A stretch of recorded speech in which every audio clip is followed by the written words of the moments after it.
اعوذ باللہ من الشیطان الرجیم بسم اللہ الرحمن الرحیم الحمد للہ رب العالمین والصلاة والسلام علی اشرف الانبیاء والمرسلین سیدنا و مولانا ابی القاسم محمد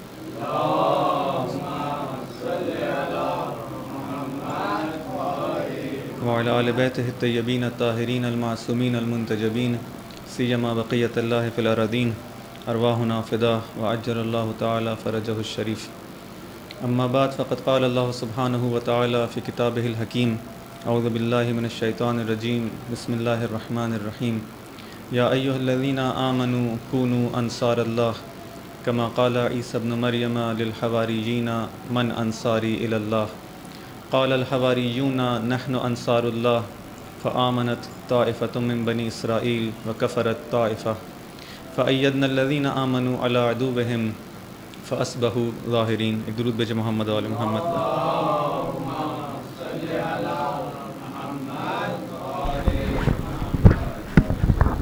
رب اشرح لی صدری ویسر لی امری واحلل عقدۃ من لسانی یفقہوا قولی.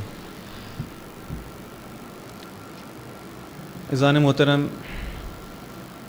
اشک سے خون تک کے عنوان سے جس سلسلے کا آغاز کیا ہے، اس کی آج 8ویں کڑی ہے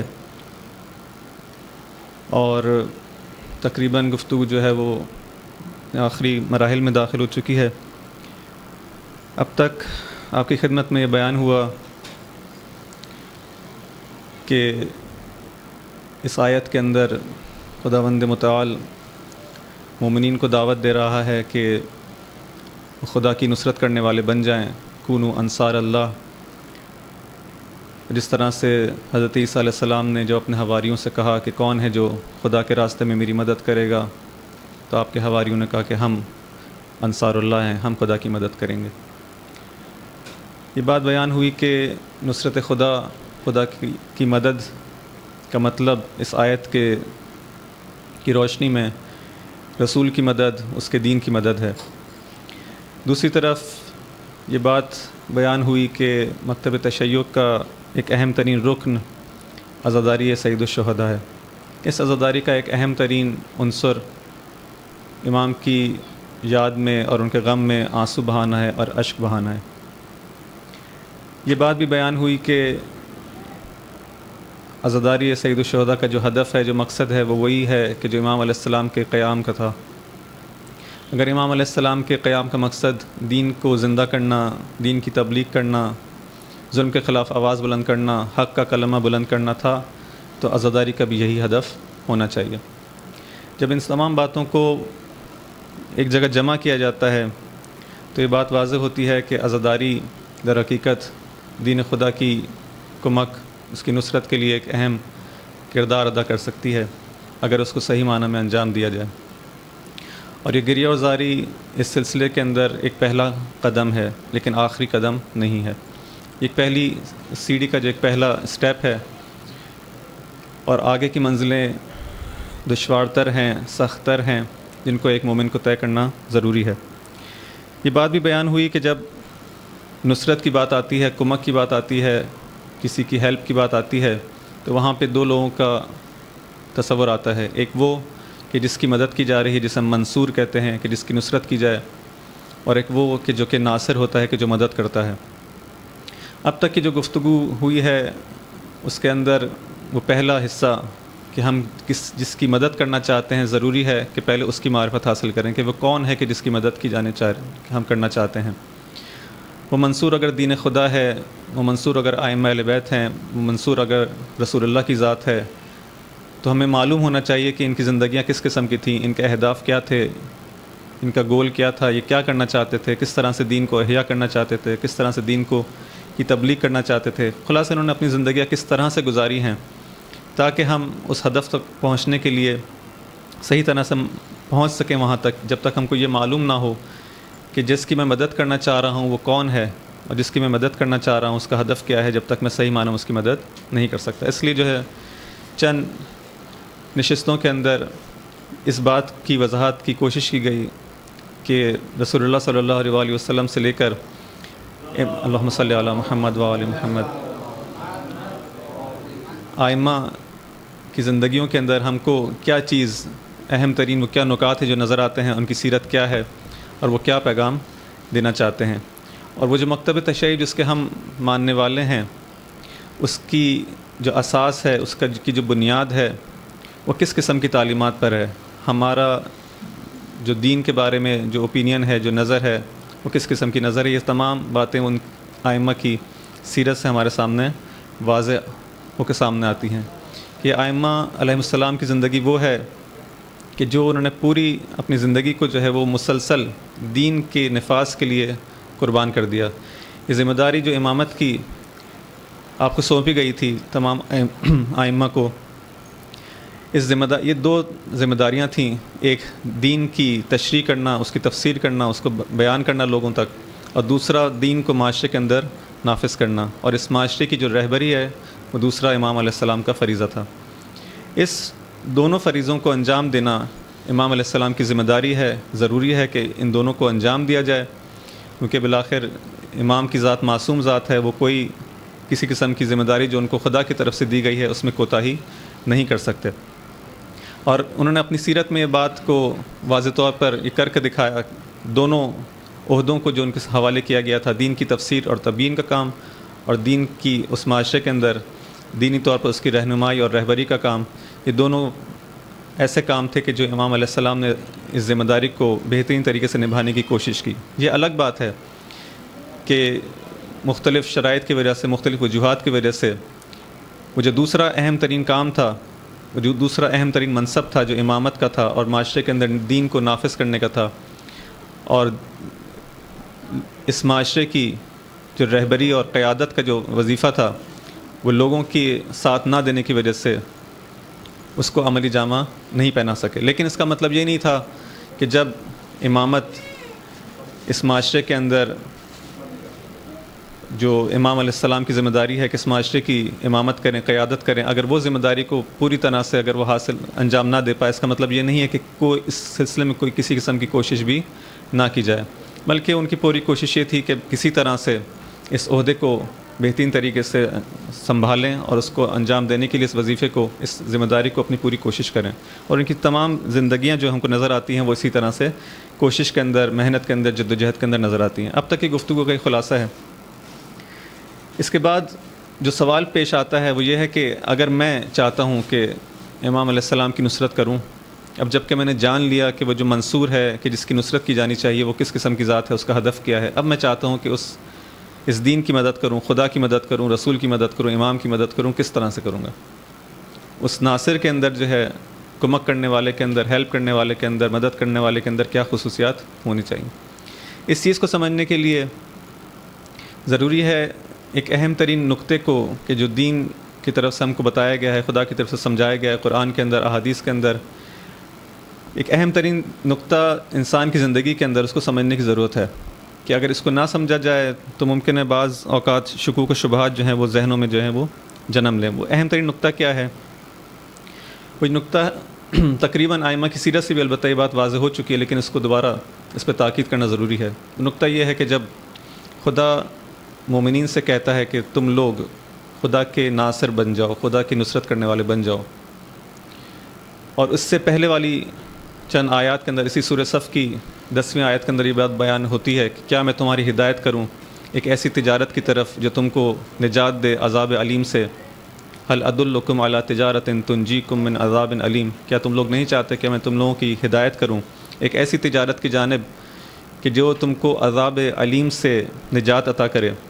اور پھر اس اگلی آیت کے اندر بیان ہوتا ہے کہ وہ تجارت کیا ہے، تؤمنون باللہ و برسولہ، خدا پر اور اس کے رسول پر ایمان لاؤ، وتجاہدون فی سبیل اللہ باموالکم وانفسکم، اور نہ فقط ایمان لاؤ بلکہ جہاد کرو اپنے اموال سے اور اپنے نفوس سے، اپنی جانوں سے اس راستے کے اندر. اگر تم سمجھتے ہو، اگر تم جانو اور سمجھو تو یہی تمہارے لیے جو ہے وہ بہترین چیز ہے.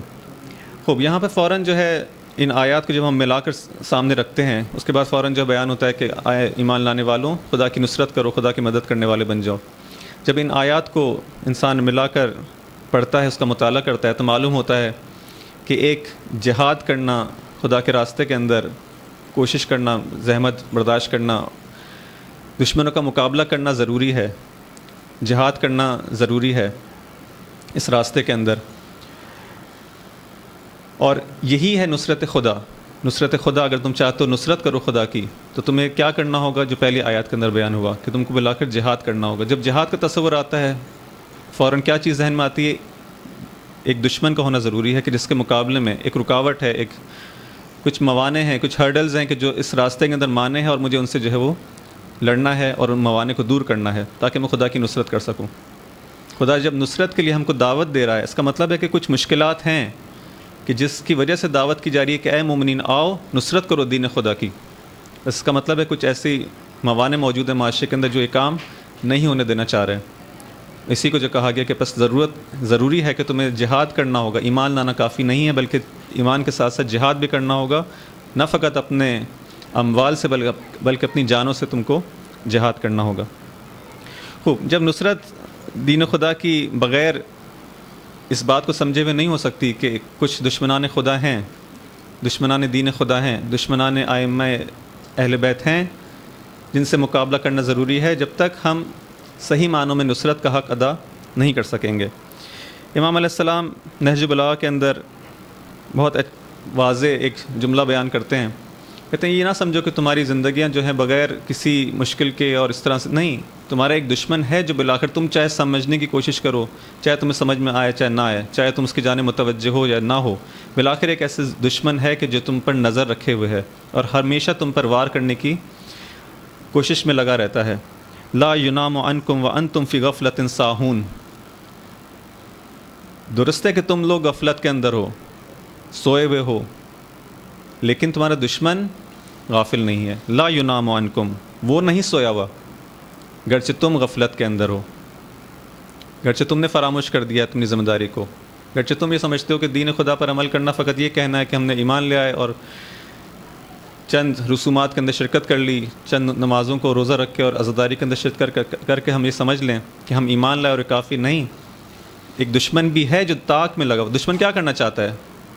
یہ بات بھی عرض ہوئی کہ دشمن اگر اس کو معلوم ہو جائے کہ ہم فقط اسی حد تک ایمان لائے ہیں اور اس کے علاوہ ہماری کوئی ارادے نہیں ہیں، ہم کچھ اور نہیں کرنا چاہتے، تو ہم سے کبھی دشمنی نہیں کرے گا.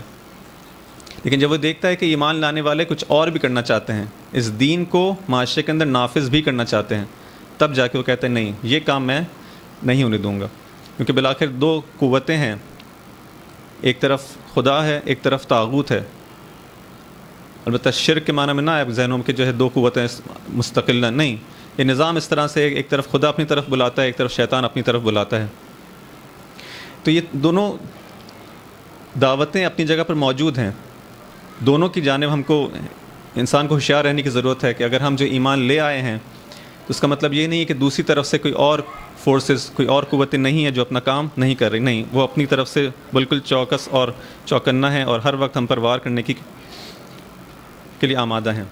اسی طرح سے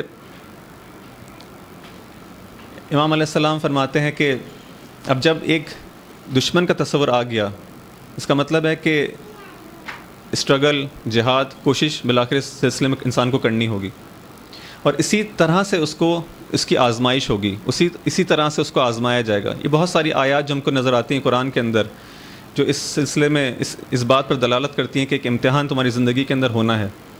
یہ طے شدہ ہے، یہ سنت خدا کے اندر سے کہ یہ چیز ہونی ہے. جب امام علیہ السلام کے سامنے کسی نے یہ کہا کہ یہ دعا کرتا ہوا نظر آیا کہ اے خدا میری زندگی میں کوئی فتنہ نہ ہو، تو امام علیہ السلام نے اس کو وہیں پر کہا کہ یہ دعا نہ کرو کہ تمہاری زندگی میں کوئی فتنہ نہ ہو. ولا یقولن احدکم کہ اللہم انی اعوذ بک من الفتنہ. یہ کوئی نہ کہے کہ اے خدا میں تجھ سے، یہ نہ کہے کہ تمہاری زندگی کے اندر فتنہ نہ ہو. ہاں، خدا سے اس فتنے کے اندر پناہ ضرور مانگو کہ میں اس فتنے کے اندر بھٹک نہ جاؤں، گمراہ نہ ہو جاؤں، لیکن یہ بات قطعی ہے کہ تمہاری زندگی کے اندر فتنہ ہوگا. مختلف آیات آپ لوگوں کے سامنے ہیں، نمونے کے طور پہ چند آیات ذکر کرتا ہوں. احسب الناس ان یترکوا ان یقولوا آمنا وهم لا یفتنون. کیا لوگوں نے یہ سمجھ لیا ہے کہ جب وہ ایمان لے آئیں گے تو ان کو امتحان نہیں لیا جائے گا؟ وهم لا یفتنون، فتنے کا لفظ استعمال ہوا. کیا ان کو فتنوں میں مبتلا نہیں کیا جائے گا؟ وَنَبْلُوَكُمْ بِالشَّرِّ وَالْخَيْرِ فِتْنَةً. کس چیز کے ذریعے سے امتحان لیا جائے گا؟ خیر اور شر دونوں سے امتحان لیا جائے گا. یہ فتنہ جو ہے وہ خیر کی صورت میں بھی سامنے آئے گا، شر کی صورت میں بھی سامنے آئے گا. ایک انسان جس کی زندگی بظاہر بہت اچھی گزر رہی ہے، وہ یہ نہ سمجھے کہ وہ امتحان میں مبتلا نہیں ہے، اور فقط وہ شخص جو کہ فقر میں مبتلا ہے صرف وہی امتحان دے رہا ہے. نہیں، ہم تم کو آزمائیں گے بالشر والخیر فتنتاً، دونوں طریقے سے جو ہے وہ امتحان لیا جائے گا. یہ دونوں جو ہے فتنے ہیں. انما اموالکم واولادکم فتنہ، یہ جو تمہارے پاس جو اموال ہیں، یہ اولاد ہیں، یہ بھی تمہارے امتحان کا ایک سبب ہیں، ان سے بھی تم کو آزمایا جائے گا.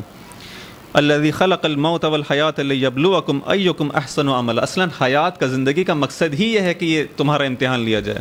یہ کیسے ہو سکتا ہے کوئی زندگی میں یہ خدا سے کہے کہ میری زندگی میں فتنہ نہ ہو، میری زندگی میں امتحان نہ آئے؟ یہ ہو نہیں سکتا. اصلاً حیات کا مقصد ہی یہ ہے کہ تمہارا امتحان لیا جائے اور دیکھا جائے کہ کون جو ہے وہ بہترین عمل کرنے والا ہے. وَلَنَبْلُوَنَّكُمْ حَتَّى نَعْلَمَ الْمُجَاهِدِينَ مِنْكُمْ وَالصَّابِرِينَ، اور ہم تم کو آزمائیں گے تاکہ جان لے کہ تم میں سے کون صبر کرنے والا ہے، مقاومت کرنے والا ہے، استقامت کرنے والا ہے، جہاد کرنے والا ہے، اور کون اس کے برعکس ہے، کون فقط یہ کہنے والا ہے، زبانی دعویٰ کرنے والا ہے، اور کون جو ہے عملاً جہاد کرنے والا ہے اور استقامت کرنے والا ہے. إِنَّ جَعَلْنَا مَا عَلَى الْأَرْضِ زِينَةً لَهَا لِنَبْلُوَكُمْ أَيُّهُمْ أَحْسَنُ عَمَلًا.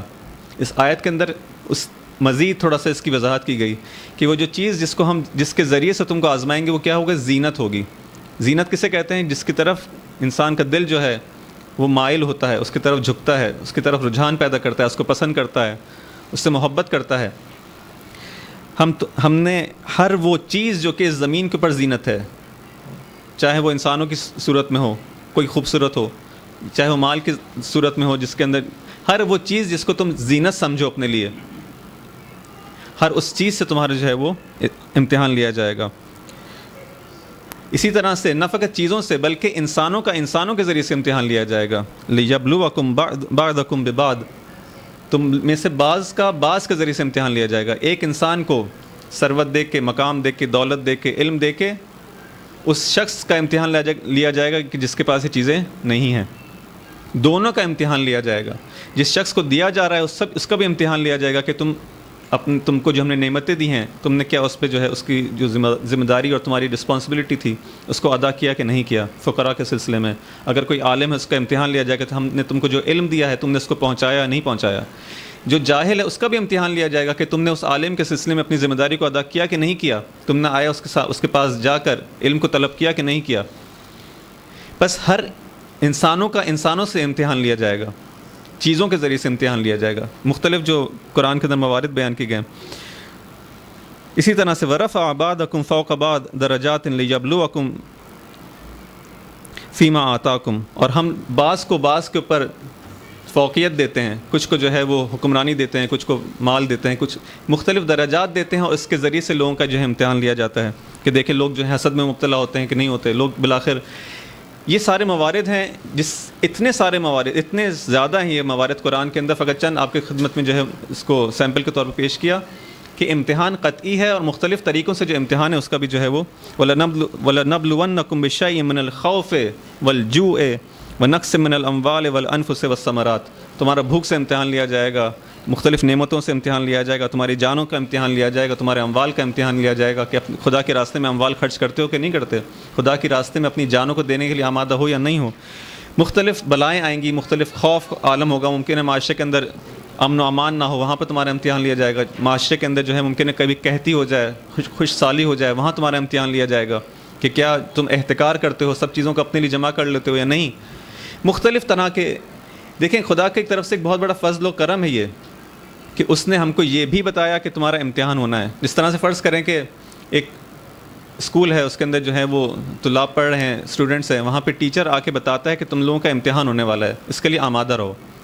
اگر یہ بات نہ بتائی جائے، ایک دم سے جو امتحان لے لیا جائے، یہ تھوڑا سخت ہے. خدا نے اس کام کو آسان کیا کہ نہیں دیکھو آمادہ رہو، امتحان ہونے والا ہے. بس یہ بات قطعی ہے کہ امتحان ہوگا. ساتھ ساتھ ایک اور فضل جو خدا نے کیا ہمارے لیے، وہ اہم موارد کو بھی گنا دیا کہ دیکھو میں امتحان، جو جس طرح سے ٹیچر کہتا ہے کہ آپ کے جو ان سبجیکٹس کے اندر سے جو ہے وہ ان چیپٹرز کے اندر سے امتحان آنے والا ہے، اس میں انسان ذرا زیادہ دقت کرے، زیادہ جو ہے وہ توجہ کرے کہ یہاں سے امتحان آ سکتا ہے. ایک طرح سے جس ہم کہتے ہیں کہ کچھ سوالات کو نمونے کے طور پر، کچھ سوالات کو سیمپل کے طور پر بیان کہ دیکھو اس طرح کے سوالات آئیں گے امتحان کے اندر، تاکہ اسٹوڈنٹ کو، اس طالب علم کو تیاری کرنے کے لیے آسانی ہو جائے، کچھ معلوم ہو جائے کہ امتحان کس قسم کا ہونے والا ہے۔ یہاں پر بھی خدا نے قرآن کے اندر مختلف چیزوں کو گنوایا کہ دیکھو بھوک سے، خوف سے، اموال سے، ان تمام چیزوں سے، ہر وہ چیز جو کہ زینت ہے اس سے تمہارا امتحان لیا جائے گا۔ پھر اسی زینت کو جو ہے مزید کھول کے جو ہے بیان کر دیا کہ وہ زینت مثلا کیا کیا ہو سکتا ہے۔ زُيِّنَ لِلنَّاسِ حُبُّ الشَّهَوَاتِ مِنَ النِّسَاءِ، لوگوں کی شہوتیں جو ہیں خواتین کی جانب، بنین ان کی اولاد کی جانب، والقناطیر المقنطرہ، یہ جو پیسوں کے انبار ہیں، سونے اور چاندی کے جو انبار ہیں، جو بینک کے جو بڑے بڑے بیلنسز رکھے ہوئے ہیں، من الذهب والفضہ، سونے چاندی کے جو انبار ہیں، والخیل المسومہ، اور یہ تمہارے پاس جو بڑی بڑی جو گھوڑوں کے جو ایک قطاریں لگی ہوئی ہیں، جو آج کل کے دور میں فرض کریں کہ آپ کے پاس جو مختلف جو ہیں بہترین وسائل ہیں، مختلف سواریاں ہیں، والخیل المسومہ والانعام والحرث، اور یہ جو تمہارے پاس مویشی ہیں، یہ تمہارے پاس زمینیں ہیں زراعت کی، یعنی ہر وہ چیز جو آپ سوچ سکتے ہیں جو اہم ترین ہمارے پاس جو نعمتیں موجود ہیں کہ جس کی جانب انسان کا دل مائل ہوتا ہے، ان سب کو گنا دیا کہ ان چیزوں کے ذریعے سے تمہارا امتحان لیا جائے گا، تاکہ کل کو یہ نہ کہو خدا کی بارگاہ میں کہ مجھے تو سمجھ میں نہیں آ رہا تھا کہ امتحان کس چیز کو، نہیں، امتحان ہونا ہے یہ بھی قطعی ہے، اور کن کن چیزوں سے ہونا ہے اس کے اہم موارد بھی جو ہے وہ بتا دی گئیں۔ درود بھیجیں محمد و آل محمد پر۔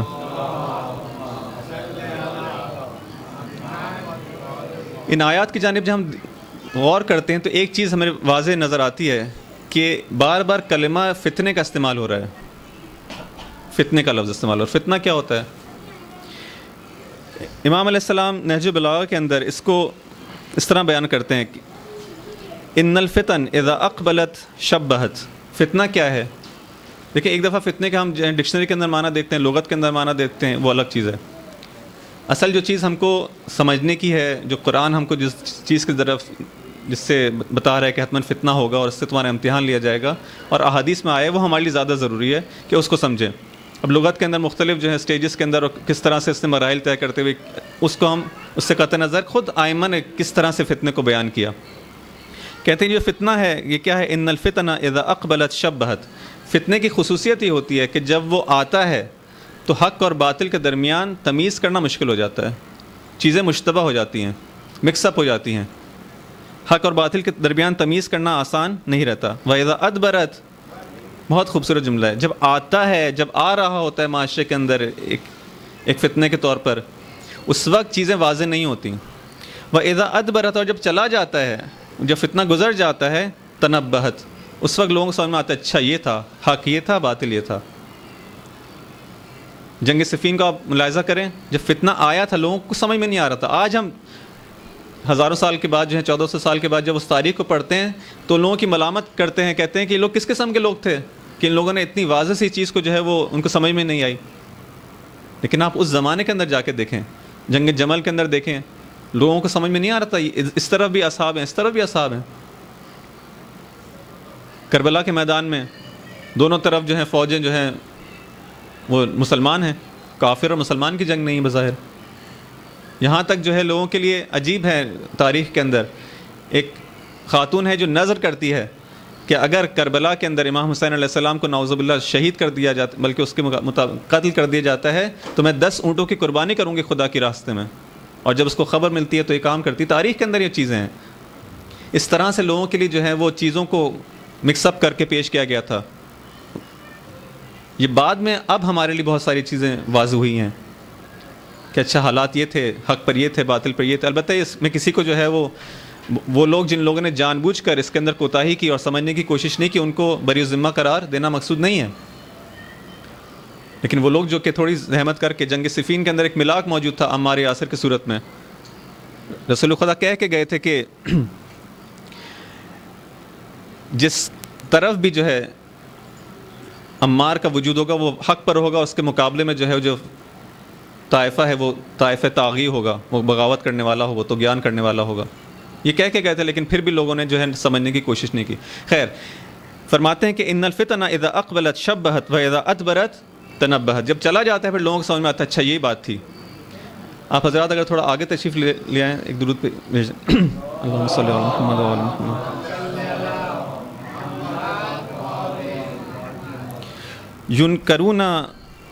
ینکرن مقبلات یعرفن مدبرات، وہ اسی چیز کو تقریباً جو ہے وہ دوبارہ تکرار کیا گیا ہے۔ کہ جب یہ فتنہ آتا ہے تو سمجھ میں نہیں آتا، لیکن جب چلا جاتا ہے پھر جو ہے وہ اس کو وہ معروف ہوتا ہے، وہ یعرفن مدبراتن۔ پھر فرماتے ہیں کہ یہ فتنہ ایسی ہواؤں کی مانند ہے کہ جب فرض کریں کہ ایک بھنور کی صورت میں ایک ایسا گرداب ہے کہ جب آتا ہے کسی شہر پر تو بعض لوگوں کو، بعض شہروں کو اپنے لپیٹ میں لے لیتا ہے اور بعض کو چھوڑ دیتا ہے، بعض اس کی لپیٹ میں آ جاتے ہیں، بعض بچ جاتے ہیں۔ جس طرح سے طوفان آتے ہیں پوری دنیا پہ ایک ساتھ نہیں آتے، بعض جگہ آتے ہیں، بعض بچ جاتے ہیں۔ پھر خود آگے جا کے جو ہے فرماتے ہیں کہ اصاب البلاء من ابصر فیہا واخطأ البلاء من اما عنہا۔ کہتے ہیں یہ کون لوگ ہیں جو اس کے اندر مشکلات میں گرفتار ہوں گے بلاؤں کے فتنے کے اندر، اور وہ کون لوگ ہیں جو بچ جائیں گے؟ عجیب ہے۔ کہتے ہیں کہ اصاب البلا، یہ بلا جب آئے گی، یہ فتنہ جب آئے گا، کس کو مشکلات کے اندر، گرفتاری کے اندر، سختیوں کے اندر مبتلا کرے گا؟ من ابصر فیہا، جو اس کے اندر بصیرت سے کام لے گا اور دیکھے گا کہ حق کہاں ہے، باطل کہاں ہے، اور جو اس کے نہ فقط خود جو ہے وہ اپنے خود اس کے لیے روشن ہوگا بلکہ ابصر، اس کے اندر جو دوسروں کو بھی جو ہے وہ بتانے کی کوشش کرے گا، حق کو جو ہے وہ سامنے لانے کی کوشش کرے گا کہ دیکھو یہ لوگ حق پر ہیں، یہ فتنہ ہے جو باطل کی طرف سے اس طرح سے آیا ہے، یہ شبہات ہیں جو باطل کی طرف سے ڈالے جا رہے ہیں۔ جو وہاں پر جو ہے صاحب بصیرت ہوگا اور اپنی ذمہ داری کو ادا کرے گا، بلا اس کے اوپر جو ہے نازل ہوگی، اس کے اوپر مشکلات آئیں گی، اس کی زندگی سخت ہو جائے گی۔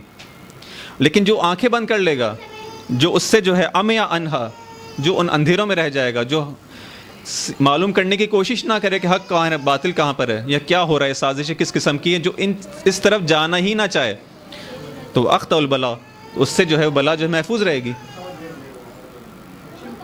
اور بہت سارے لوگ، ہماری بھی منطق کیا ہوتی ہے، ہم چاہتے ہیں کہ آنکھیں بند کر لی جائیں، ان معاملات میں نہ پڑا جائے، تاکہ ہماری زندگی جو ہے وہ سکون سے جو ہے گزرتی رہے، ہمارا بزنس چلتا رہے، ہمارا کاروبار چلتا رہے۔ لیکن جو ذرا سی آواز بلند کرنے کی کوشش کرتا ہے، امام علیہ السلام نے بتا دیا ہے، ایسے دیکھیں حق اور باطل کے جو رہنما ہیں، جو لیڈرز ہیں، ان کے اندر ایک اہم ترین خصوصیت یہ ہوتی ہے، جو باطل کا رہنما ہے کبھی بھی اپنے راستے میں جو آنے والی پرابلمس ہیں، مشکلات ہیں، یا اس کی جو خرابیاں ہیں، کبھی بھی اس سے آگاہ نہیں کرتا، ہمیشہ عوام کو دھوکے میں رکھتا ہے کہ سب کچھ اچھا ہے، سب کچھ اچھا ہے۔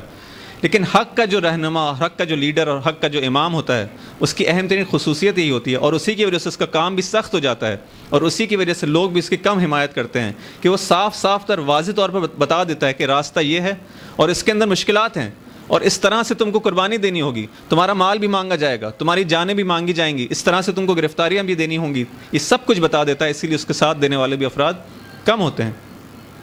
لیکن حق کی خصوصیت یہ ہے کہ کوئی چیز چھپاتا نہیں ہے۔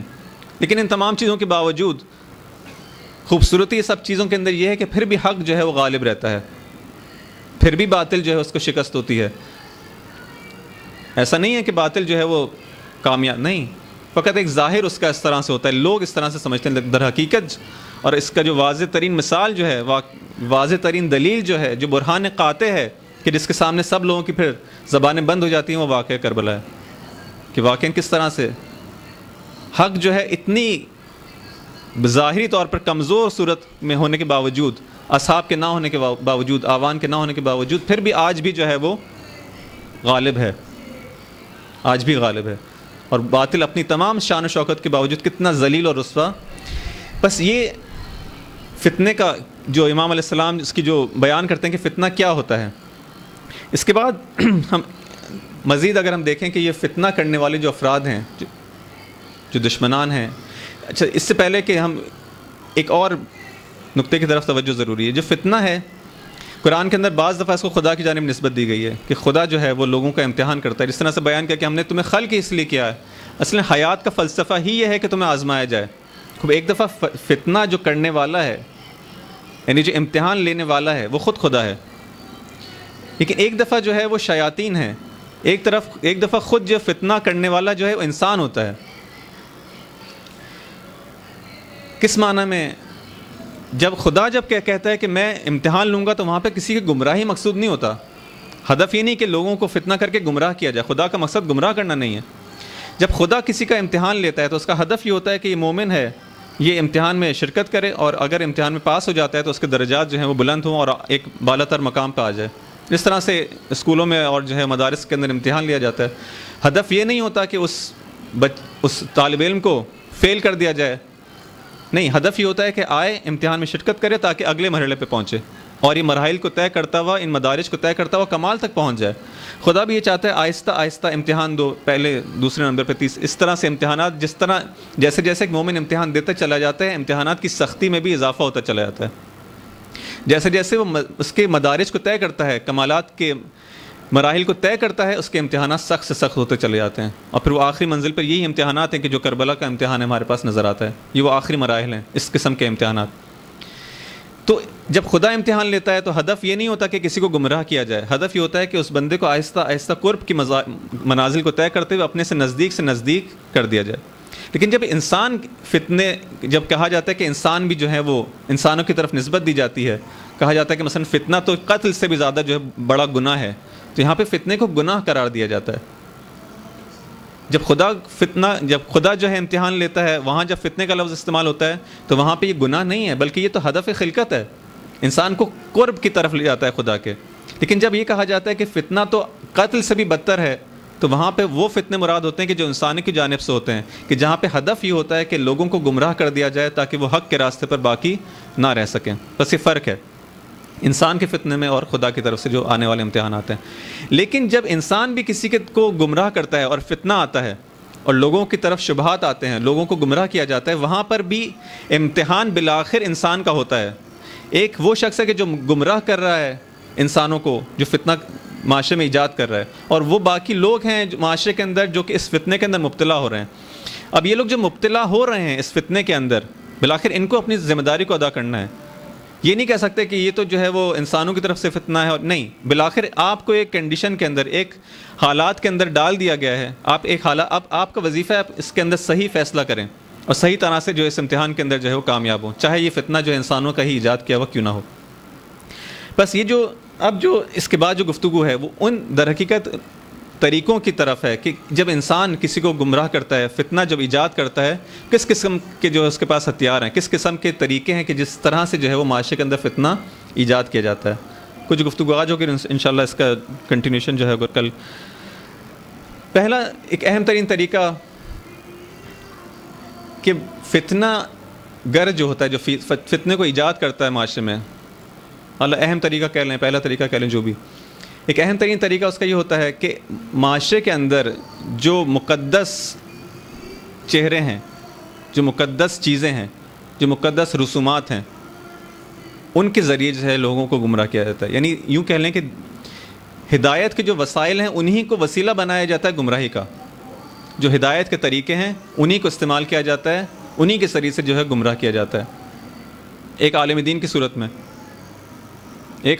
صورت میں، ایک ابا کوا پہنا ہوا شخص، ایک ممبر پہ بیٹھا ہوا شخص لوگوں کی گمراہی کا باعث بنتا ہے، بن رہا ہے، دیکھ رہے ہیں آپ لوگ، آپ کے سامنے ہیں۔ فتنے کا ایک طریقہ دیکھیں، شیطان نہیں آ کے بولے گا کہ میں یہاں پہ جو ہے وہ شیطان ہوں، اس کے سر پہ سینگ نکلے ہوئے ہوں اور جو ہے وہ ایک بھیانک صورت کے اندر ہو، اور اس نے جو اپنے ایک لیبل لگایا ہوا کہ میں شیطان ہوں اور تم کو بہکانے کے لیے آیا ہوں۔ اتنی تو اس کے اندر بھی جو ہے وہ عقل ہے۔ کس طرح سے جو ہے اس کو بہکایا جا سکتا ہے؟ اگر اس کو پتہ چل جائے کہ یہ شیطان کی طرف سے ہے تو یہ میری بات نہیں مانے گا، لیکن اگر کہا جائے کہ یہ عالم دین سے، اچھا عالم دین نے کہا ہے، اچھا ان صاحب نے کہا ہے، ہاں پھر صحیح ہے یہ بات، اچھا یہ چیز وہاں مجالس میں ہوتی ہے، اچھا عزاداری کے اندر یوں ہوتا ہے، ہاں پھر تو یہ صحیح ہے، اس کو کچھ نہ کہا جائے۔ عزاداری ایک مقدس چیز ہے نا، کتنا مقدس بن گیا ہمارے معاشرے کے اندر کہ اب اس عزاداری کے نام پر جو کچھ بھی آپ اس میں شامل کر لیں، اب زبانیں بند ہو جاتی ہیں کہ نہیں، یہاں پر کچھ نہ کہا جائے۔ کو دشمن کیا کرنا ہے؟ دشمن کو معلوم ہے کہ کس طرح سے کام کرنا ہے۔ جہاں پر آپ کی زبانیں بند ہو جائیں، جہاں پر آپ کی عقل کام کرنا چھوڑ دے، کہ نہیں اس کے بارے میں نہیں سوچو، بس جو ہو رہا ہے صحیح ہے۔ امام حسین سے بعض لوگ عجیب و غریب قسم کی باتیں کرتے ہیں، امام حسین سے تو ہم ٹکر نہیں لے سکتے، بھائی خدا کے خوف کر انسان۔ امام حسین کا ہدف یہ ہے کہ میں دین کو زندہ کرنا چاہتا ہوں، اگر کوئی ایسی رسومات ہوں کہ جس کی وجہ سے دین کو آنچ آتی ہو، دین کو جو ہے آصب اس پہ پڑتا ہو، دین کو جو ہے خطرہ لاحق ہوتا ہو، امام حسین علیہ السلام اس پہ کیسے راضی ہو سکتے ہیں؟ لیکن ہم صرف اور صرف اس لیے کہ ہم نہیں معلوم، ہم ڈرتے ہیں، خوف آتا ہے، کیسے بولیں، کیوں ایسا ہے؟ کیونکہ ہم دین کی جو بنیادی تعلیمات ہیں، جو دین کی جو اساس ہے، اس سے آشنا نہیں ہے. قرآن سے ہم لوگ دور ہو چکے ہیں. ہمارے پاس کسی صحیح اور حق اور باطل کو پرکھنے کا معیار ہمارے ہاتھوں سے نکل چکا ہے. کیسے معلوم ہوگا کہ بالآخر ان کی بات صحیح ہے کہ ان کی بات صحیح ہے؟ فرض کریں کہ یہ بھی ایک ممبر سے کچھ بول رہے ہیں، وہ بھی ایک ممبر سے وہ کچھ کہہ رہے ہیں. کیسے معلوم ہوگا؟ وہ معیارات ہونے چاہیے، کچھ کلیات کچھ ہونی چاہیے. وہ کہاں سے آئیں گی؟ وہ قرآن آپ کو دے گا، وہ سنت آپ کو دے گی، وہ سیرت قطعی معصومین، جس کو اس کے اندر کوئی شک نہیں کہ ہاں یہ تو سیرت معصومین رہی ہے، کہ جس کو پچھلے چند دنوں میں بیان کرنا مقصود تھا کہ یہ تو قطعی سیرت ہے. اماموں کا زندانوں میں جانا تو قطعی ہے، اماموں کو زہر دیا جانا تو قطعی ہے. بس معلوم ہوتا ہے کہ کچھ حکمرانوں کے خلاف ان کی کوششیں تھیں، کاوشیں تھیں. خوب ان کے خلاف بھی جو ہے اگر انسان جو ہے وہ آنکھ بند کر لے، سمجھنے کی کوشش نہ کرے، قرآن کو اٹھانے کی کوشش نہ کرے. نہج البلاغہ کے اندر جو واضح کلمات امام ہیں، امام حسین علیہ السلام کے خود اپنے کلمات جو موجود ہیں اپنے قیام کے بارے میں، ان تک بھی جو ہے ہم ان پہ غور کرنے کی کوشش نہ کریں تو بلاخر یہ حق اور باطل کو تمیز دینے کا جو معیار ہے ہمارے ہاتھوں میں نہیں آئے گا. پھر ہمیں کچھ سمجھ میں نہیں آئے گا. پھر یہ ہمارے لیے ایک فتنہ بن جائے گا کہ جس کے اندر حق اور باطل جو ہے مشتبہ ہو جائے گا. ایک درود بھیجے محمد و آل محمد.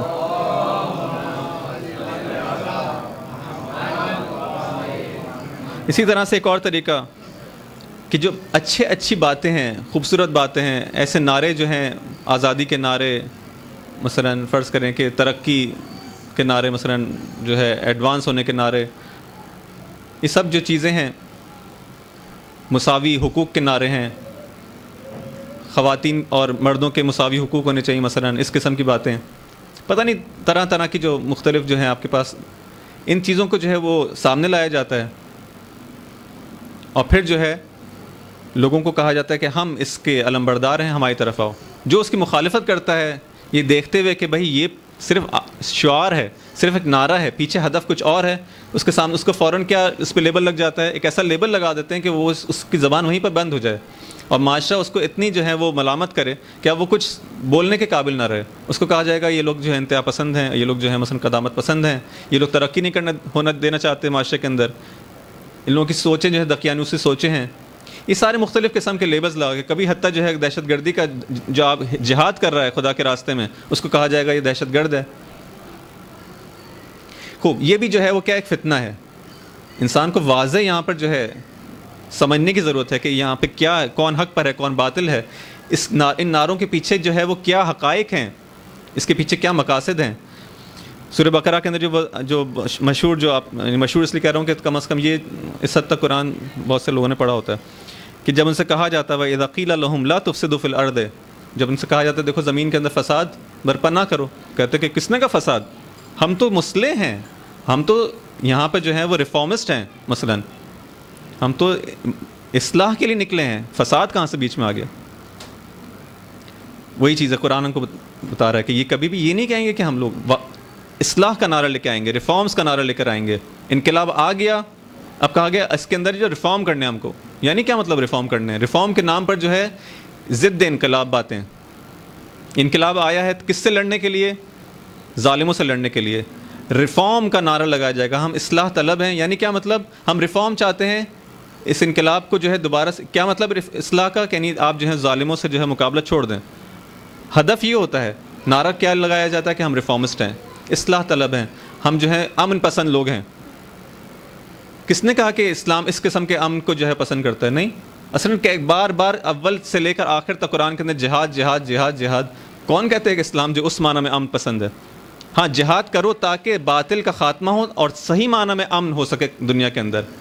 اس معنی میں جو ہے وہ ضرور ہم بھی اس بات کے قائل ہیں، اس معنی میں ہم بھی قائل ہیں کہ فساد نہیں ہونا چاہیے، لیکن فساد کے جو اس کے جو روٹس ہیں، فساد کی جو جڑیں ان کو ختم کرنا ہوگا.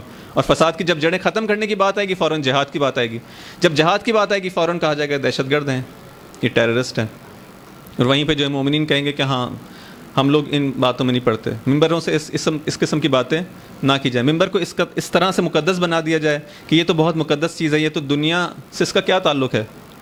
دنیا کو آپ دیکھیں امیر المومنین نے کس طرح سے نہج البلاغہ کے اندر جو ہے وہ اس کی مذمت کی ہے.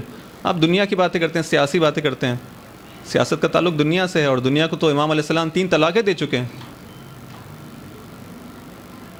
ان لوگوں کو یہ سمجھ میں نہیں آتا کہ ہدف جو ہے آئمہ کا ہدف جو ہے انبیاء کا بھیجے جانے کا وہ یہی ہے کہ تمہاری دنیا بھی سنورے، اور تمہاری اصل دنیا اور آخرت کے اندر جدائی نہیں ہے، یہ ایک ہی سلسلہ ہے۔ اگر تمہاری دنیا سنور گئی، تم نے دنیا میں حق کے اطاعت کرتے ہوئے اپنی زندگی گزاری تو تمہاری آخرت سنورے گی۔ اگر تم نے دنیا کے اندر طاغوت کے سامنے سر جھکا کر اور اس کے بنائے ہوئے احکام پر اپنی زندگی گزار دی تو تمہاری آخرت تو اس کا کیا ہونے والا ہے؟ لیکن اس طرح سے شبہات کو جو ہے وہ ایجاد کیا جاتا ہے۔ آج 8 محرم کی شب کو جس شخصیت کی ہم یاد مناتے ہیں، ان کے مصائب پڑھتے ہیں، یہ باقی انشاءاللہ اور بھی کچھ موارد مطالب انشاءاللہ اس کو بیان کیا جائے گا۔ ان کی فضائل کے اندر جب ہم زیارت نامے پڑھتے ہیں، ان کے جو زیارت اگر واقعاً ہم توجہ دیں، جب زیارتوں پہ جایا کریں اور ائمہ علیہ السلام کو جن القاب سے ہم خطاب کرتے ہیں اور ان کو سلام پیش کرتے ہیں، اگر ان جانب ہماری توجہ ہو تو بہت کچھ ہم کو سیکھنے کو مل سکتا ہے۔ آپ جب کسی بھی امام کی زیارت کے لیے جاتے ہیں، آپ زیارت جامع پڑھتے ہیں، زیارت امین اللہ پڑھتے ہیں، زیارت وارثہ پڑھتے ہیں، مختلف قسم کی زیارات ہیں۔ یہ فقط یہ نہیں ہے کہ میں ہدف میرا یہ ہو کہ میں جب زیارت پہ جاتا ہوں تو میں سلام کروں، ثواب حاصل کروں، اور ہم کو یہ بتایا گیا ہے کہ کربلا کی زیارت کا اتنا ثواب ہے، کربلا کی زیارت سے مثلا جو ہے جہنم سے نجات ملے گی، دعائیں قبول ہو جائیں گی۔ کوئی شخص جاتا ہے وہاں پر جو ہے اپنی دنیا کے اندر اس کی جو مشکلات ہیں، کوئی شخص علاج کے لیے، کوئی شخص نوکری کے لیے، کوئی شخص کسی کام کے لیے، اور وہاں جائے تاکہ جو ہے دعاؤں کا اس قبہ حسینی کے نیچے جو ہے وہ کھڑے ہو کے دعا مانگنا جو ہے وہ دعا کی قبولیت کی ضمانت ہے۔ اس ہدف سے انسان جائے اور زیارت کر کے آ جائے، اس کو یہ معلوم ہی نہ ہو کہ میں نے امام سے کیا کہا۔ زیارت کرنے کا مقصد یہ ہوتا ہے کہ جب میں زیارت پہ جاؤں تو امام سے کچھ کلام کروں۔ ہم زیارت کے اندر یہ کہتے ہیں کہ اے امام آپ میری بات سنتے ہیں، میرے سلام کا جواب دیتے ہیں، در حقیقت یہ گفتگو ہے۔ جب ہم حضرت عباس علیہ السلام کی زیارت کرتے ہیں، زیارت کے اندر واقع انسان دیکھے تو کس طرح سے ان کی جو ہے فضائل کو بیان کیا گیا ہے۔ جب اس زیارت کو ایک مومن پڑھتا ہے، خاص طور پہ وہ شخص جو کہ علم حضرت عباس کو اپنے ہاتھ میں لیتا ہے، وہ توجہ کرے کہ اس صاحب علم کون تھا۔ اس کے اندر جو ایک اہم ترین خصوصیت بیان کی جاتی ہے کہ یہ صاحب علم با بصیرت تھا۔ امام علیہ السلام حضرت عباس کو خطاب کرتے ہوئے کہتے ہیں کہ میں شہادت دیتا ہوں کہ آپ دین کے اندر بصیرت رکھتے تھے۔ امام کسی کے بارے میں شہادت دے، با بصیرت ہونا، سمجھنا کہ دین کیا ہے، دین کے اہداف کیا ہیں، دین کے دشمن کون ہیں، وہ ہم سے کیا چاہ رہے ہیں، ہمیں ان کا کس طرح سے مقابلہ کرنا ہے، کس طرح سے حضرت عباس کی طرح اپنا سب کچھ قربان کرنا۔ صاحب علم کو یہ باتیں معلوم ہونی چاہیے، اس کی جانب توجہ ہونی چاہیے۔ عزیزان محترم، جب شب عاشور آتی ہے اور امام علیہ السلام اپنے اصحاب کو، بنی ہاشم کے جوانوں کو جمع کرتے ہیں اور پھر کہتے ہیں کہ اب چراغ کو میں گل کر رہا ہوں، تم لوگوں میں سے جو جانا چاہتا ہے وہ چلا جائے، یہ لوگ میرے خون کے پیاسے ہیں۔ وہاں پہ جو شخص، جو ذات سب سے پہلے اٹھ کر امام علیہ السلام کی خدمت میں کہتا ہے کہ اے مولا، یہ کیسے ہو سکتا ہے کہ ہم آپ کو چھوڑ کر چلے جائیں، آخری دم تک، خون کے آخری قطرے تک ہم آپ کے ساتھ ہیں، اپنی وفاداری کا اعلان کرتے ہیں۔ اس کے بعد اصحاب ایک ایک کر کے اور بنی ہاشم کے جوان اپنی وفاداری کا یقین دلاتے ہیں۔ یہ وہ بھائی ہے امام علیہ السلام کا، وفادار بھائی، کہ جس کا نام آتے ہی وفا ذہن میں آتی ہے، جس کا نام آتے ہی مردانگی ذہن میں آتی ہے۔ عباس علیہ السلام، ہمارا سلام ہو، واقعاً ہماری جان قربان ہو آپ پر۔ جب عاشور کا دن آتا ہے، اصحاب ایک ایک کر کے شہید ہو جاتے ہیں، بنی ہاشم ایک ایک کر کے شہید ہوتے ہیں۔ حضرت عباس کے 3 بھائی کربلا کے میدان میں موجود ہیں۔ اب اپنے تینوں بھائیوں سے کہتے ہیں جاؤ پہلے تم اپنی جانوں کو قربان کرو۔ تینوں بھائی ایک ایک کر کے جاتے ہیں، امام علیہ السلام پر اپنی جانوں کو قربان کرتے ہیں۔ جب تینوں بھائی شہید ہو جاتے ہیں، حضرت عباس علیہ السلام گریہ کرتے ہیں اور پھر امام علیہ السلام کے پاس آتے ہیں۔ امام علیہ السلام سے کہتے ہیں اے امام، اے میرے بھائی، اب مجھے بھی جنگ کی اجازت دیں۔ امام علیہ السلام نے نہیں معلوم کس طرح سے عباس کے چہرے پر نگاہ کی ہوگی، جب دائیں دیکھا ہوگا، جب بائیں دیکھا ہوگا، کوئی نظر نہ آیا ہوگا۔ اب یہ بھائی ہے کہ جو آخری دم تک میرے ساتھ ہے، جو میری فوج کا علمدار ہے، اب یہ بھی آ گیا ہے مجھ سے اجازت طلب کرنے کے لیے، مجھ سے رخصت طلب کرنے کے لیے۔ گریا کرتے ہیں، شدید گریا کرتے ہیں۔ حضرت عباس علیہ السلام کہتے ہیں کہ اے بھائی بس اب دنیا مجھ پر تنگ ہو چکی ہے، اب میرا دل چاہتا ہے کہ میں بھی اپنے اصحاب کا، ان بھائیوں کا، آپ پر جن لوگوں نے قربانیاں دی ہیں ان کے خون کا انتقام لوں، اب اس دنیا یہ رہنے کی قابل نہیں ہے۔ علم اٹھاتے ہیں، اجازت طلب کرتے ہیں۔ امام علیہ السلام کہتے ہیں عباس دیکھو اگر تم جنگ پر جانا ہی چاہتے ہو تو جاؤ، لیکن اگر ہو سکے تو میرے بچوں کے لیے کچھ پانی کی سبیل کر دو۔ حضرت عباس علیہ السلام تابع ہیں، مطیع ہیں امام علیہ السلام کے، جاتے ہیں لشکر اعداء کی طرف، ایک دوبارہ سے حجت تمام کرنے کی کوشش کرتے ہیں، پانی طلب کرتے ہیں، لیکن فوج اشقیاء پر کوئی اثر نہیں ہوتا۔ واپس آتے ہیں، امام علیہ السلام کو خبر دیتے ہیں۔